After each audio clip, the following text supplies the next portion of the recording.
service. I'm Deborah Mensch, Yay. and I'll be one of your technology guides today. We are new at this, so we all get to be patient with each other as we learn together. As you listen to the service today, please keep yourself muted. In the corner of the bottom of your screen, you should see a microphone with a red line through it. If you keep it that way, that will keep background noises from distracting from the service.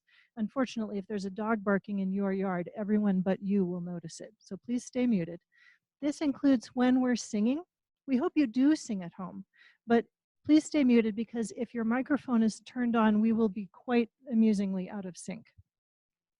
On Zoom meetings, you have the option of gallery view or active speaker view. On a computer, you can click on gallery view or speaker view near the top of your screen to switch back and forth.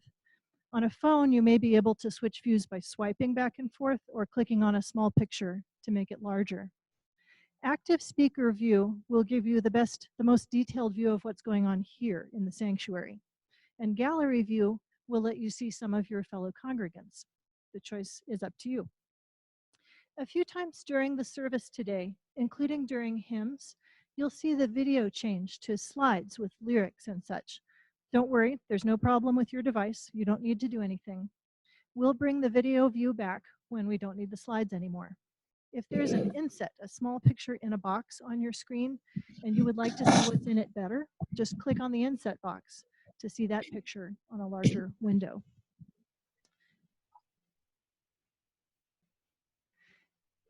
Okay, someone has asked what to do if you can't hear me right now. You need to check the volume on your own computer, where you would adjust how loud something is that you're listening to, and make sure that you're not muted there. So, if you would like to speak when we get to newcomer introductions or the sharing of joys and concerns, please look for the participants button, which is at the bottom of your screen. If you're using a phone, you might need to tap your screen to see those buttons. Click participants, and you should see a raise hand icon. If you're on a computer, it will be near the lower right of the screen at the bottom of the list. Click that raise hand icon to show us that you would like to speak. If you're on a phone, you can go back to the video view once you've raised your hand by clicking close at the top of the screen or using your phone's back button. When it's your turn, we will unmute you and call on you. It may take a while. Please be patient with us. The participants list is also useful if you didn't type in your name, so you're showing up as just your initials or pixel phone or something like that. After you click on participants, you can click on more next to your own name in the participants list, and you'll have the option to rename your picture so we can know better who you are. And finally, if you would like to share during joys and concerns but do not want to speak on camera, please type your joy or concern into the chat box. The chat button is also at the bottom of your screen near the participants button. You'll need to press return when you're done typing. We will read out loud what you shared in chat when the time comes. I hope you enjoy the service today. We will all stick around after the service ends if you have questions about today's experience, suggestions to make next time better, or any other questions related to our congregation's response to this pandemic. Thank you.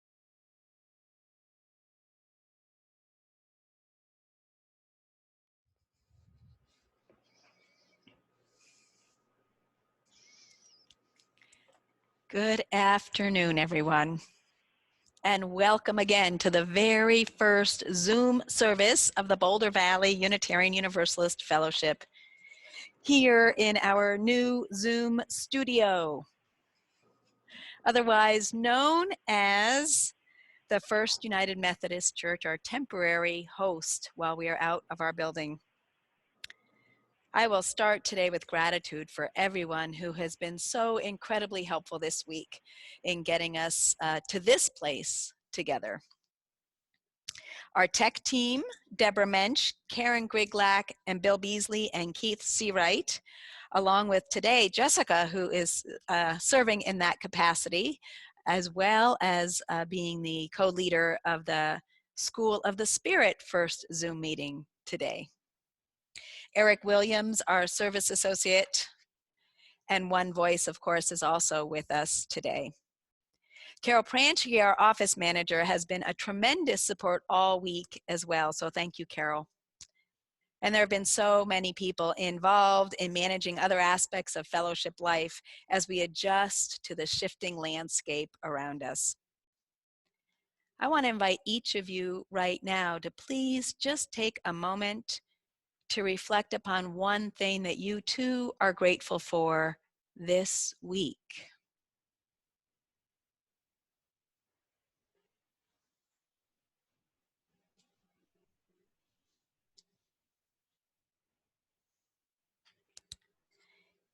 You may recall that our president, Marky Lloyd, dubbed last year our year of adventure. And then we turned it into the 2 years of adventure. But no one could have predicted this. Here we are in a time of great learning on many fronts, understanding in new and profound ways how much we need one another, and on a sharp learning curve about how to keep social distance, a new term for me at least, and keep ourselves connected to one another. Now, luckily, I've had a lot of experience with Zoom over the past couple years and have personally found that although it can really never replace in-person meetings, there can be connection and intimacy that can be developed more than I had originally thought possible. And I hope you find that to be the same for you as well. So for today, do know that I can't see you or hear you, much to my dismay. But that does allow you to do whatever it is you want to do over on that end of the screen. I'd like us to just take a moment actually and put your hand, if you can do gallery view for just a moment, and put one hand on your heart and one hand up towards your camera. And see if perhaps you might not be able to feel that connection between us, even across the Ethernet, the Wi-Fi, everything.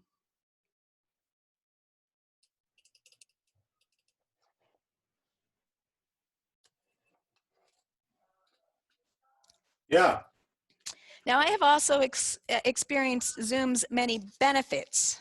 I'm sorry, what? Like you can wear your bunny slippers on a Zoom call. So I encourage all of you to wear bunny slippers next week if you aren't already. Let's center ourselves this morning with our welcome words. You are all welcome here today. In all the beauty of languages, cultures, and skin tones, of shapes and sizes that come together in your uniqueness, you are welcome here. In all the ways you experience and express gender, you are welcome here. In the beauty that is who you love and how you love, you are welcome here. Muslim, pagan, humanist, Jew, Unitarian, Universalist, Buddhist, Christian, with all the traditions that inform your spiritual life, you are welcome here today. No matter who your internet provider is, or what your house looks like behind this camera, you are all welcome here today. And whether you come with laughter in your heart today or tears, you are welcome here. You are invited to join us with an open mind, a loving heart, and willing hands, as long as they are 6 feet apart from anyone else's hands. We welcome you here today. And I especially wish to welcome visitors and newcomers today. Each Sunday sure is different here, so please come back a few times to really get to know us. And if you are new to us and want to stay connected, please see the chat box for a link to our first time visitors page, or email your information to Carol at, and her email address will also be in the chat box, which Jessica is putting in right now for us. Thank you, Jessica. Oh, she can't get the web page. She can't get the web page now. We will get that to you. If this is one of your first visits and you would like to do so, I invite you to try the hand raising techniques. We'll have Jessica call on you to briefly introduce yourself so we might better get to know you. This is completely optional, but if anybody would like to introduce themselves, please feel free to do that now.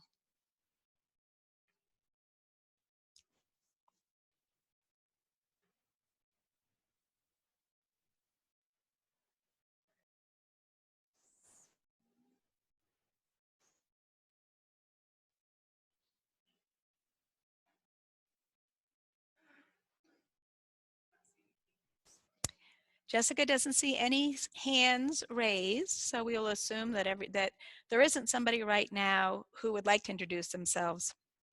But we're glad all of you were able to join us this morning and find your way into this fellowship Zoom room.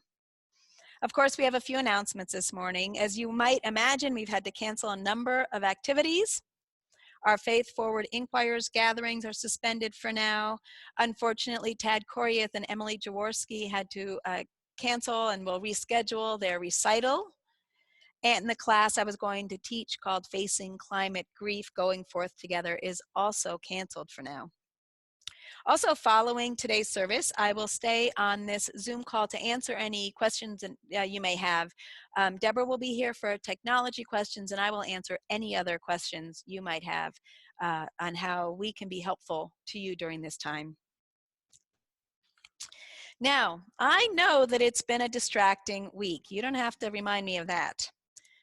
More than many of us have ever experienced in our lifetimes. So perhaps that's why we only have 116 of the 219 pledge cards in so far. We do need you to return your pledge cards in this time. I know we all have so much more on our minds. So far, the total pledges are for almost $310,000. That is amazing. But we still have a goal of almost $490,000. So we are going to be continuing our pledge drive. Please do get those pledge cards in. You can mail them to the office or pledge on the fellowship website. The details came to you in an email. And I hope you know that this fellowship plans to be here for you and our broader community in these challenging times, as well as in the brighter times ahead. Please join me now, muted, but say our chalice lighting words together.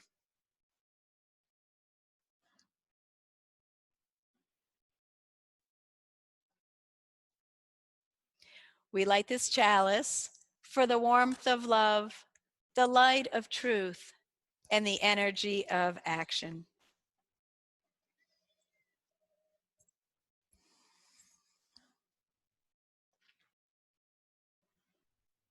And I now invite you to let the sound of the second bowl draw you deeper into the coming hour together.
I invite you into a time of quiet meditation now. Just begin to focus on your breath. Extend your breath out with some longer inhales and then longer exhales, fully filling your lungs up.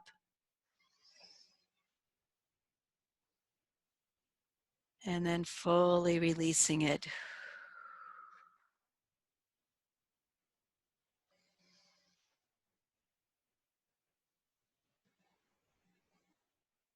Experiencing the gift of breath that has been given to you.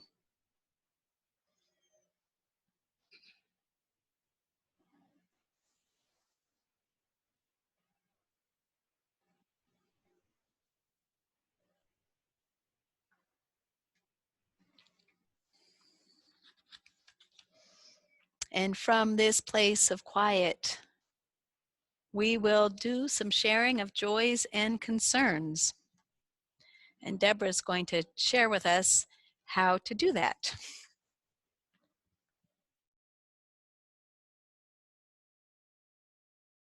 It is harder to tell from this vantage point whether there are others who are typing away. But for now, I will put one last stone. I'll ask Deborah to put one last stone into our sacred waters for all of those joys and concerns that remain in the silent sanctuary of your hearts, knowing that even in our silence, we are bound together in the web of life.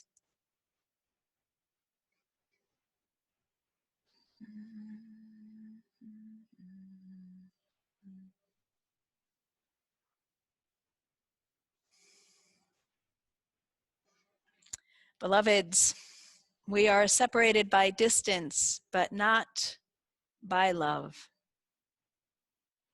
In this week when so much has been lost, so many ways that we have thought we would gather in schools, amongst friends, at concerts, all the different things that were on our schedules now erased suddenly and abruptly. Let us remember that we are separate, but but still together in love.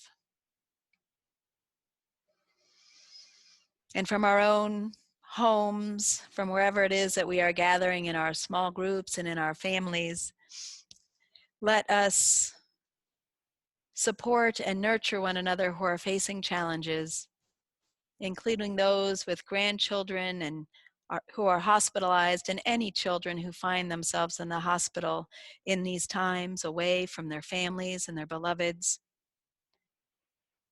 Let us still remain vigilantly concerned about our planet, about this earth, and all the ways that we need to tend to her survival. For family members in the hospital and family members in assisted living and nursing homes, and all of our most vulnerable populations, those who are recovering from surgery. And let us also widen our gaze to those most vulnerable among us, those who do not have a home above their head right now, those who already are challenged with issues of anxiety and depression and other mental health issues, those with income insecurity and food insecurity. Let our hearts remain open wider and wider to everyone. And also, again, let us live in gratitude. Gratitude for neighbors who are coming together. Gratitude for how we respond as a congregation to the crises in each other's lives. Gratitude for new birth and new life coming into this fragile world in this moment. Signs of hope and beauty. And gratitude for this community coming together in new ways and learning new things. Beloveds, although we are separated by distance, let us not be separated by love.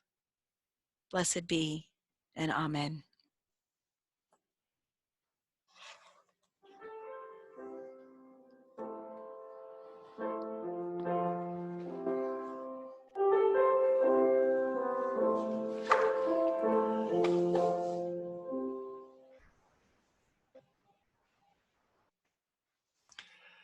I'd like to read a poem I wrote last fall at a retreat center deep in the mountains of northern New Mexico. There, we rose with the dawn in noble silence, meditated, and walked in a peaceful forest. But soon after the retreat began, so did elk hunting season in the national forest that surrounds the retreat center. So for the rest of the week, we were accompanied by the sound of gunshots and a sense of danger. I'm sure it influenced this poem. It's called Into the Grace of the Day. A pale dawn sky above the mountain valley, soft morning clouds slowly drifting north. I can hear the little river nearby making its way between two cliffs it carved away long ago. Silver ribbon, life in motion. Two crows, a wingspan apart, trace the October sky, heading north, speaking their stark crow's tongue. Then the great gong sounds from that direction, calling us to sit. And between the dawn and the crows and the gong, my heart spreads open the way the cliffs open for the river. Oh, my heart, keep beating. Oh, my hands, keep working. Oh, my body, keep rising into the grace of this day. This soft-lit meadow curves east to a deep pond beneath a stony ridge, where time slips and life comes. Dawn mist drifts across the dark water, sky mirror, mountain mirror. Then a muskrat pierces the tranquil surface, and between the ridge and the pond and the muskrat, my heart knows it's time to let it all go, the way the mist rises from the morning water. Oh, my heart, keep beating. Oh, my hands, keep working. Oh, my body, keep rising into the grace of this day. There's so much to love in this fallen world, so much to lose, so much to protect. Some of it will be gone before I finish this poem. Time will unfurl its hours while human misdeeds unfold in a gathering darkness. Yet the earth will remain despite us, breathing, living, changing. Love too will remain, sheltered in hearts across this world until at last harmony comes, like a soft dawn spreading across this sacred sky. Oh, my heart, keep beating. Oh, my hands, keep working. Oh, my body, keep rising into the grace of this day.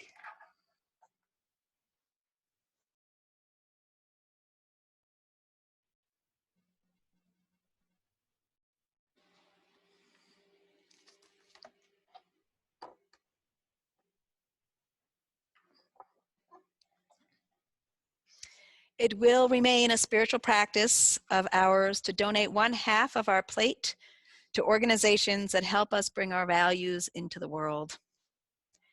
And we know now that the coronavirus has brought a lot of economic insecurity and that the most vulnerable among us will be impacted the most.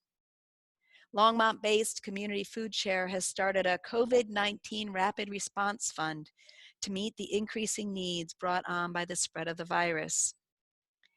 They hope to raise $200,000 to increase the amount of non-perishable food in their pantry, to increase the amount of food for their 40 partner agencies, to stock up on emergency food items, planning for an increased need in those they already serve, as well as a possible influx of individuals who may need support for the first time because of the work closures and school closures.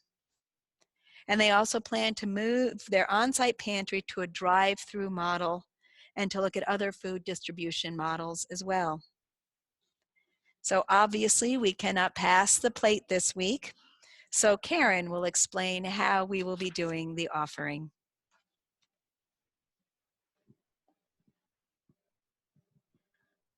So before One Voice brings us some music, Jessica's going to bring up some slides for us.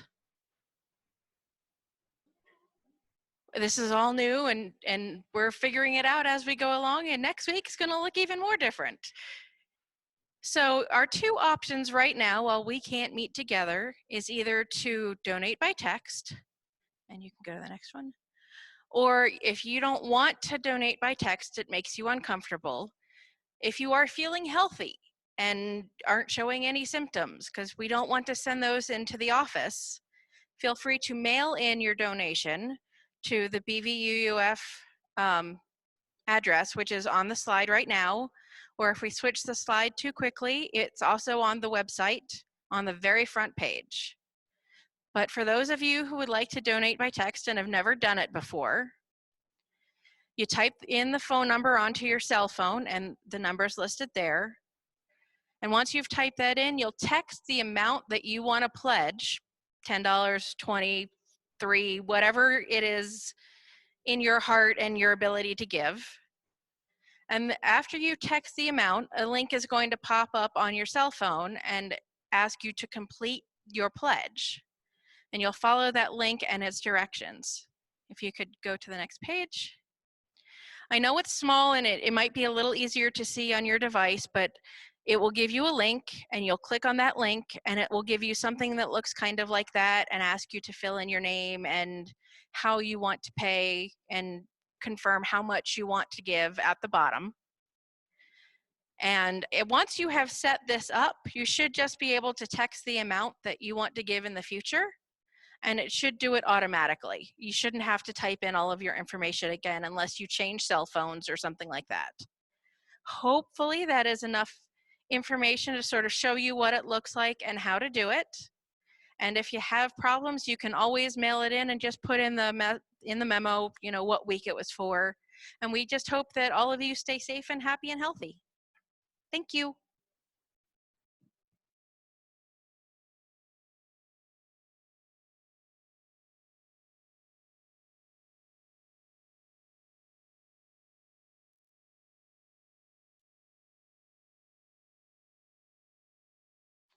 I have been informed that the actual order of service that you may have printed spoke of us giving to a different group. So please do know that we are giving it to Community Food Bank's COVID Rapid Response Fund.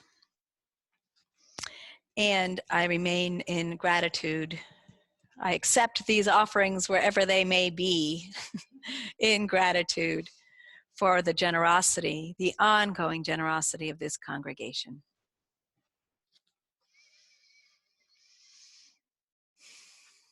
Okay, so let's just start with what is. This is weird, but it's also kind of cool as well. I am here used to looking into your faces. Instead, I'm looking at a back wall and all the AV components. Maybe that's the word I was looking for. I'm used to being filled with the loving kindness of this community, the beloved faces. My UU minister colleagues' Facebook page last night and this morning was filled with posts about how much we ministers will miss being in proximity with our beloved congregations. Sundays buoy us up as well. Some of my colleagues are in their living rooms alone. Thank goodness that at least for this week, there are a few other folks here. 6 feet apart from me and from each other. Now, if you had asked me even on Wednesday of this week what this Sunday would look like, I would have never guessed that this would be what we'd be doing. And yet here we are, being community in the best way that we can, using all that we have to stay connected. The amount of gifts and resources that have bubbled up from the congregation this week have been deeply inspiring. I was on a faith leaders call on Friday with Governor Jared Polis. So at least at the state level, we have a very proactive and incredible leadership. He reminded us that, among other things, how essential the faith community is in times like this. But he also reminded us that usually, in times of great distress, people flock, excuse the pun, to their faith communities to experience the comfort of in-person gatherings with a beloved community that they love. And so as the impact of the coronavirus on our daily lives became more real, we are all needing to adjust. And adjust we will. With the ups and downs of our building project, this congregation has had quite a bit of practice in recent years in the art of adjusting to what is. Now, I've heard that knowledge is knowing that a tomato is a fruit, and wisdom is knowing not to put it in a fruit salad. This week has been full of data, with experts creating a new base of knowledge about what the coronavirus is, how it spreads, and what we should be doing. It is up to us to take that knowledge from reputable sources, please, and not ruin the fruit salad. Now, as you know, our congregation has responded by suspending all in-person gatherings. We do know that the best way to slow down the progress of this virus is to limit personal engagements with others. And when we can't, to maintain a social distance of at least 6 feet. And don't forget to wash your hands and sing "Come, Come, Whoever You Are" twice. Luckily, because we've been out of our building, many of us are practiced in Zoom. And we have a communication plan. You can expect at least one weekly communication from me on Wednesdays with a subject line COVID-19 and communications. You can expect updates on the website and in Connections Weekly, which comes out on Friday afternoon. And of course, on Sundays, when we gather, however we gather, we'll be updating you the best we can. Our Caring Council is meeting this week to develop plans to support the most vulnerable among us and to increase our ways of keeping connected until we can gather in person again. And quite honestly, we really don't know when that will be. It's again adjusting to that unknown. But we will be using the best data and knowledge out there to make the safest and wisest decisions. Please do not hesitate to contact me. A text or a call is fine if you need support through all of this. And keep a lookout for other sources of support within the congregation. There's also knowledge and wisdom to be distilled in our own homes, in our own lives, day to day. By now, many families are home alone for, the rest of the month, most of them at least, with the anticipation of 1 week of spring break turning into 2.5 weeks and vacations canceled. If your family is anything like mine, you might be going a little stir crazy. So the question becomes, what will you do with this time? And those of you also who may not be in families but are used to just gathering with friends and have had to cancel all your plans, you have the same questions for yourself. What will you do with this time? Can you use it as a Sabbath time? Resist the constant quest for data and the latest preparedness techniques and just give yourself a rest. What if we stopped fussing long enough to notice the grace of these days? I received a parting gift from Phyllis Herman, a member who died last month. I visited her the day before she passed, and I asked her what some of her lessons were. And she told me every day is precious. Can we even cherish the preciousness of this time which is unlike any other time the world has ever experienced, and use it to cultivate ease and connection with those around us. If you have kids or grandkids at home, pull out some games you haven't played in a while. Read a book that's been on your shelf for a while, or maybe binge watch Downton Abbey one more time. With this extra time, will you reach out to those who are not near you? Coronavirus is not transmittable by phone. That's the practical side of things. And there's another kind of knowledge and wisdom that's been made abundantly clear to us in this time. As my colleague Lynn Ungar put it, know that we are connected in ways that are terrifying and beautiful. You could hardly deny it now. Know that our lives are in each other's hands. Surely that has come clear. The ancient spiritual knowing of our profound interconnection is undeniable now. We are completely dependent upon each other in the world. Really, we're dependent on every person in the world to do their part to minimize the transmission of this virus. What a vivid, manifest way that the spiritual knowledge of our oneness is being made clear to us right now. Seems that Albert Einstein is becoming one of my spiritual teachers. I quoted from him last week, and I'll quote from him again today. He wrote, "Human beings are a part of a whole called by us the universe, a part limited by time and space. We experience ourselves, our thoughts and feelings, as something separate from the rest, a kind of optical delusion of consciousness. This delusion is a kind of prison for us, restricting us to our personal desires and affections for a few persons nearest to us. The task must be to free ourselves from this prison by widening our circle of understanding and compassion to embrace all living creatures and the whole of nature in its beauty." Certainly, I've understood our profound interconnection more deeply this week than ever before, and what a gift that has been.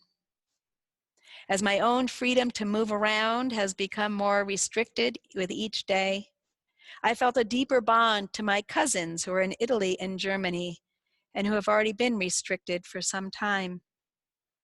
I reached out to them, which I only do maybe a couple times a year now, checking in on them and letting them know that I care for them. And that soon extended to my capacity to care for all people of the world, sequestering themselves, making sense of this new reality, and trying to quell their own fears. And then it expanded to all people who have ever felt fear, and to all who have ever been imprisoned, be they in actual prisons, in detention centers, in refugee camps, or in unsafe conditions in their own homes. I felt my compassion spreading to those who are spiritually imprisoned by addiction, anxiety, or other mental health challenges. And the circle of love and caring went on from there. And this is where spiritual communities come in. My colleague, the Reverend Mark Morrison Reed, wrote that the central task of religious community is to unveil the bonds that bind each to all, to help us see that interconnection that is only experienced often spiritually. He writes, "There is a connectedness, a relationship discovered amidst the particulars of our own lives and the lives of others. Once felt, it inspires us to act for justice, or in this case, to act for the good of all. The religious community is essential for alone our vision is too narrow to see all that must be seen, and our strength is too limited to do all that must be done. Together our vision widens and our strength is renewed. Within religious communities like this one, we practice the craft of deep interconnection. We practice continually drawing the circle wider, extending our covenant of love, reason, compassion, and justice to those beyond those in our immediate circle of care. It's a practice, and we do that together in everything we do. This week, I turned to Buddhist teacher Pema Chodron to help me with practice, specifically to her book that popped out from my shelf called The Places That Scare You, A Guide to Fearlessness in Difficult Times. Fear of uncertainty will seek to contract us. It will increase our desire to take care of our own, to dim the spiritual wisdom of our profound interconnection, of the interdependent web of which we are undeniably a part. Pema Chodron writes, "We can let the circumstances of our lives harden us so that we become increasingly resentful and afraid, or we can let them soften us and make us kinder and more open to what scares us. We always have that choice." In that book, she speaks of cultivating bodhicitta, which is a hard concept to translate, but it can be roughly equated to a completely open heart, broken open by the willingness to remain awake to the pain of our lives, vulnerable and full of compassion. It's a willingness that transforms, a willingness to do your own work to transform pain and fear into connection and compassion, which is really the only thing that will heal us and that we need for our survival.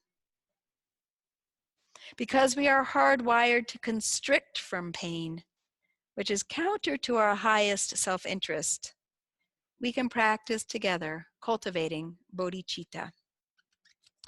So I'd like to invite us now into a time of Buddhist meditation on compassion. Please center yourself and get comfortable.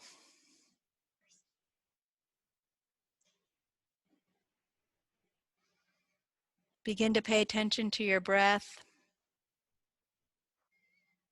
If it's comfortable for you to close your eyes or just lower your gaze, you can do that.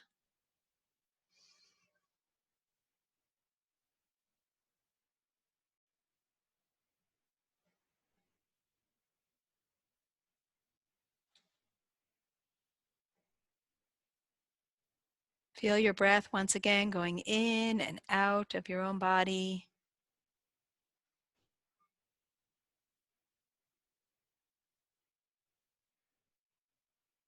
Lengthen that breath so you're breathing in for longer.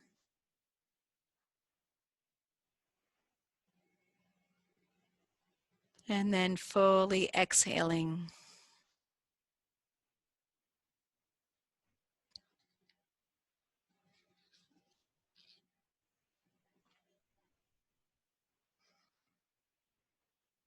And begin by awakening compassion for yourself.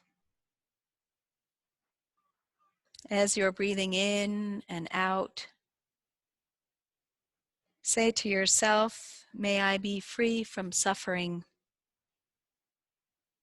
May I feel safe and connected."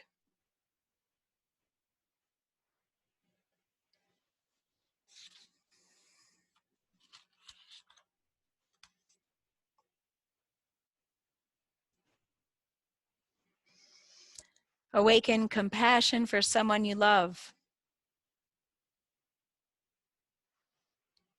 Say to yourself, "May they be free from suffering. May they feel safe and connected.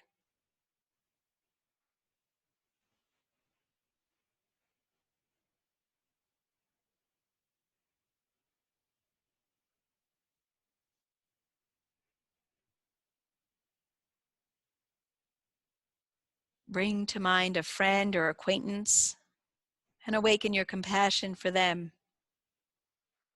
May they be free from suffering. May they feel safe and connected.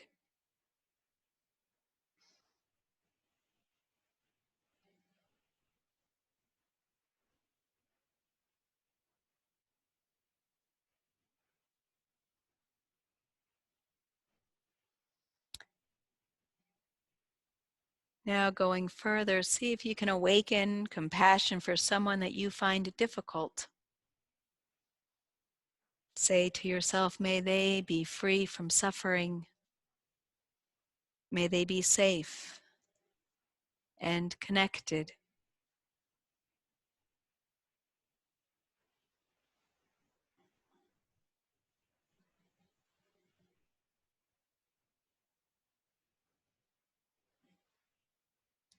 And now awaken compassion for all of creation, widening your gaze as far as it will go.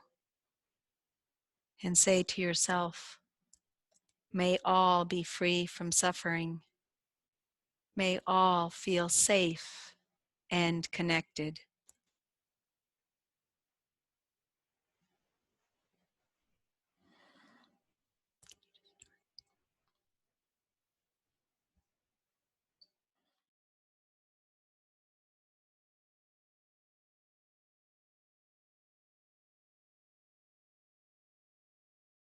Together, we extinguish this chalice, but not the warmth of love, the light of truth, nor the energy of action. These we carry in our hearts until we meet again.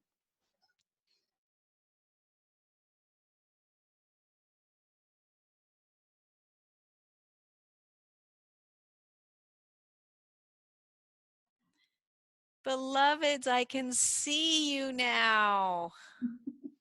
You're like a whole bunch of little Hollywood squares. Please place your hand on your heart and one towards your camera with me.